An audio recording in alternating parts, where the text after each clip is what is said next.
Kepatuhan risiko adalah suatu hal yang umum dan merupakan satu jalan untuk mencapai tujuan dari sebuah organisasi. Dalam jalannya organisasi maupun perusahaan pastinya tidak terlepas dari adanya risiko yang mengikutinya. Maka dari itu diperlukan untuk penanganan risiko terutama untuk skala perusahaan.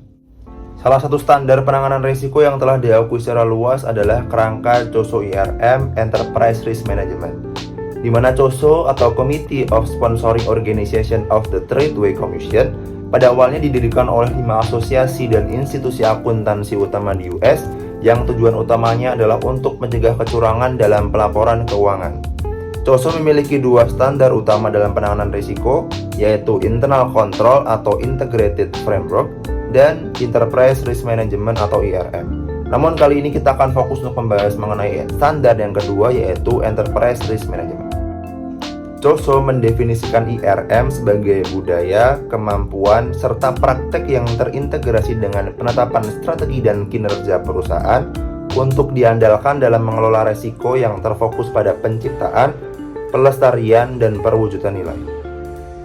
Sejak dicetuskan untuk pertama kalinya pada tahun 2004 dan telah banyak terdapat perubahan sampai saat ini, IRM memiliki 5 komponen dan 20 prinsip yang saling terikat satu sama lain seperti berikut ini. Komponen yang pertama yaitu Governance and Culture for Compliance Risk. Dan komponen ini memiliki 5 prinsip yaitu Exercise Board Risk Oversight. Pimpinan memiliki tanggung jawab untuk mengawasi manajemen kepatuhan risiko. Agar pengawasan dilakukan dengan benar, diperlukan adanya komunikasi yang langsung dan terbuka antara CCO atau kepala kepatuhan dengan pimpinan. Prinsip ini menjelaskan bahwa pimpinan harus memiliki anggota yang berkemampuan dalam hal kepatuhan risiko. Establishes operating structure. Dalam kepatuhan risiko, secara fungsional harus independen dan tidak memiliki keterkaitan dengan fungsi lain yang bertentangan. Struktur operasi juga harus mencakup dokumen kebijakan dan prosedur terhadap program etika dan kepatuhan risiko. Selain itu, struktur operasi harus menetapkan prosedur ketika terdapat penambahan peristiwa kepatuhan risiko yang signifikan. Defines desired culture. Suatu hal yang kritis bagi organisasi untuk menetapkan dan menjaga budaya integritas dan kepatuhan. Tanpa hal itu, desain pengaturan kepatuhan yang paling aman pun bahkan akan rentan terhadap kegagalan. Demonstrate commitment to core values. Komitmen terhadap nilai inti harus diwujudkan dalam pernyataan nilai atau panduan lain yang menunjukkan komitmen terhadap kepatuhan risiko. Penelitian-penelitian menunjukkan bahwa tujuan IRM adalah konsisten untuk menciptakan nilai. Attracts, develops, and retains capable individual. Dari prinsip ini, framework COSO IRM menunjukkan bahwa evaluasi kinerja dan juga penetapan intensitas yang tepat adalah 2 unsur yang penting untuk mengembangkan dan mempertahankan performa individu. Dari key karakteristik di prinsip ini yaitu yang pertama, hire CCO dengan pengalaman keahlian yang sesuai untuk memimpin program compliance and ethics. Yang kedua, staff compliance dengan individu yang memiliki keahlian yang relevan. Komponen berikutnya yaitu strategi and objective setting. Dari prinsip yang pertama yaitu analysis business context. Dari sini, key karakteristik dari analysis business context ini adalah yang pertama, pertimbangan dan mencerminkan strategi organisasi dalam melakukan planning risiko kepatuhan dan mengelola risiko kepatuhan. Kemudian pertimbangkan bagaimana risiko kepatuhan dipengaruhi oleh perubahan internal seperti perubahan beda orang, struktur, proses, teknologi, dan lain-lain. Risk appetite. Risk appetite atau yang juga berarti selera risiko berarti bagaimana suatu perusahaan bisa menerima sebuah risiko ini sesuai dengan selera dan keinginan masing-masing perusahaan. Jadi yang pertama adalah mempertimbangkan risiko kepatuhan sebagai bagian dari profil risiko organisasi dalam menentukan selera risiko. Pertimbangan risiko kepatuhan berdasarkan yang pertama, jenis risiko, yang kedua unit bisnis dan juga fungsi organisasi, dan yang terakhir yaitu lokasi atau wilayah. Kemudian yaitu menentukan dan mengevaluasi hubungan antara compliance risk dan pencapaian tujuan bisnis. Evaluate alternative strategies, di mana di sini kita akan mengevaluasi alternatif strategi yang ada. Di mana yang pertama, pastikan bahwa CCO memiliki peran di dalam board dalam diskusi tentang strategi. Kemudian meminta masukan dan juga wawasan dari CCO mengenai bagaimana strategi perusahaan bisa memengaruhi risiko kepatuhan atau compliance risk. Formulate bisnis objektif, di mana di sini kita akan mengidentifikasi dan juga mengevaluasi risk compliance yang terkait dengan tujuan bisnis yang direncanakan. Kemudian mempertimbangkan untuk menetapkan kepatuhan sebagai tujuan bisnis yang terpisah. Kemudian komponen berikutnya yaitu performance, di mana untuk prinsip yang pertama yaitu identify risk, yaitu dalam pengidentifikasi risiko yang ada digunakan pendekatan seperti contoh pada di samping berikut ini. Key karakteristik dari identified risk yaitu yang pertama, menjelaskan proses identifikasi dan juga penilaian compliance risk dalam kebijakan dan prosedur yang terdokumentasi. Kemudian yaitu mengidentifikasi risiko kepatuhan yang terkait dengan strategi dan juga tujuan bisnis yang dicanangkan. Severity of risk. Dalam penilaian keparahan risiko terdapat dua aspek yang perlu diperhatikan, yaitu occurrence dan juga dampak. Dari skala yang mereka berdua punya, yang pertama yaitu dari occurrence, dari skala 1 hingga 5 menunjukkan semakin banyak jumlah risiko yang terjadi. Sedangkan untuk skala 1 sampai 5 di tingkat keparahan dampak risiko, di sini akan dinilai dari dampak yang diakibatkan oleh risiko tersebut. Di mana di sini kita akan menguji sistem skala penilaian yang seragam untuk mengukur tingkat severity dari compliance risk, kemudian mempertimbangkan ukuran kualitatif dan juga kuantitatif. Prioritize risk, di mana asesmen yang telah dibuat sebelumnya kemudian dimasukkan dalam risk inventory matrix ataupun risk matrix.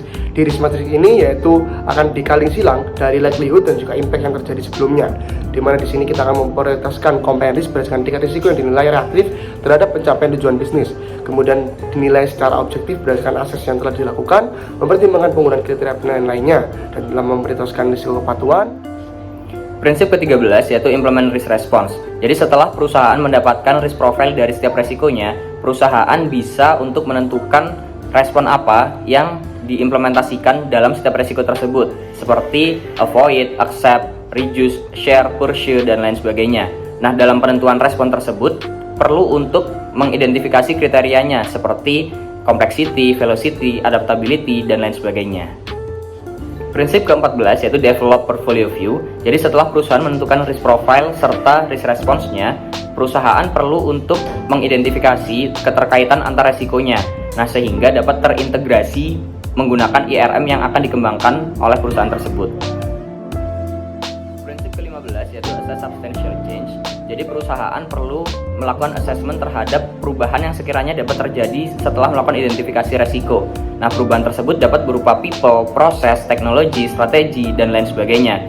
Nah, apabila memang ada perubahan, perlu untuk dilakukan penyesuaian terhadap IRM dari keseluruhan resiko yang telah diidentifikasi. Prinsip ke-16 yaitu review risk and performance. Jadi setelah perusahaan melakukan identifikasi, assessment, serta menentukan risk response-nya, perusahaan perlu untuk melakukan review terhadap keseluruhan resiko yang telah ditentukan. Nah, setelah memang dirasa sudah cukup, perusahaan dapat menjalankan resiko tersebut sesuai dengan planningnya. Nah, apabila tidak sesuai, perusahaan masih dapat melakukan perubahan terhadap resiko-resiko maupun tindakan yang telah ditentukan tersebut. Prinsip ke-17 yaitu Process Improvement in Enterprise Risk Management atau IRM. Jadi perusahaan perlu untuk memaintain sistem IRM-nya tersebut. Nah, dalam memaintain dapat dilakukan dengan beberapa aktivitas seperti pertama, melakukan pengecekan secara berkala. Kedua, melakukan benchmarking terhadap sistem yang ada di perusahaan-perusahaan lain. Dan yang ketiga, memantau feedback yang diberikan oleh seluruh entitas dari suatu perusahaan. Sehingga untuk sistem IRM tersebut dapat dilakukan improvement untuk kedepannya, serta terdapat evaluasi di dalamnya. Prinsip ke-18 yaitu leverage information and technology. Jadi dalam prinsip ini, perusahaan perlu memastikan bahwa stakeholder dapat mengakses dari sistem IRM yang telah dibuat, sehingga penerapan informasi serta teknologi yang ada dalam IRM tersebut dapat dimaksimalkan dengan baik. Nah, penerapannya, pertama, penggunaan data analytics untuk tindakan monitoring ataupun auditing. Yang kedua, memastikan bahwa seluruh stakeholder dapat mengakses sistem IRM tersebut. Yang ketiga, penggunaan teknologi seperti dashboard atau reports dalam tindakan monitoring setiap resiko-resikonya, serta tindakan yang lain-lain terkait dengan informasi serta teknologi. Prinsip ke-19 yaitu Communicate Risk Information. Jadi dalam prinsip ini, perusahaan perlu untuk mengkomunikasikan data dan informasi terkait resiko yang ada terhadap seluruh pihak stakeholder, maupun internal maupun eksternal yang terkait dengan resiko tersebut. Nah, dalam penyampaiannya dapat melalui verbal, public event, training, seminar, dokumen, dan lain sebagainya. Prinsip ke-20 yaitu yang terakhir berupa Reports on Risk Culture and Performance. Jadi dalam penerapannya, perusahaan perlu untuk melakukan report terhadap seluruh kegiatan yang telah dilakukan. Dapat berupa evaluasi, feedback, dan lain sebagainya. Sehingga dari evaluasi tersebut dapat dimanfaatkan untuk kedepannya sehingga terdapat improvement yang dapat dilakukan oleh perusahaan.